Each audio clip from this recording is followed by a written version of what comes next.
Okay, now I want to talk about a few things to keep in mind when making butter by hand. So I've made about 42 pounds of butter by hand since since July. So I'm pretty good at knowing what it takes. So there's two reasons I make butter. The first is butter. The second is buttermilk.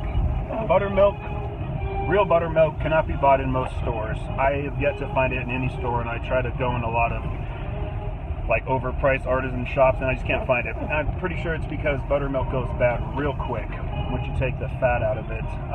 So buttermilk in stores is simply regular milk that has an acid added to it. So think like lemon, vinegar, whatever, to make it curdle. And you can smell it, and you can smell the acid in it. Like my buttermilk that comes out of the mason jar, you can drink, but I would definitely not drink the buttermilk from the store because it tastes like poo-poo. So there's two main types of cream that I use. There's 30% cream and there's 40% cream. So obviously the heavier cream is going to give you more butter, but the trade-off is it's going to give you less buttermilk. And for me, the buttermilk is like, God, it's like slightly more important than butter, like 55% of the equation. So the trade-off is you make butter with 40% cream and you'll get more butter, but way less buttermilk. If you make butter with 30% cream, you'll get surprisingly you'll get surprisingly, how do you say it?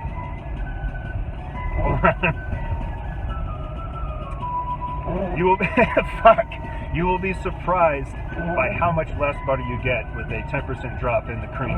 But the trade-off is, if I'm making like 8 ounces of butter, half a pound, I'll get almost 2 cups of buttermilk, which is awesome. And I'm trying to make biscuits almost every day, and the buttermilk is a really important part of that. So if you want to try your hand at making butter, not only will you get the butter out of it, but you'll get real authentic buttermilk that will change the game. Mix that buttermilk with a little baking soda and baking powder, and you'll get the kind of bubbly, airy pockets that biscuits give you that you can't really get with store-bought buttermilk. So try that out. Let me know how it goes. Keep on keeping on.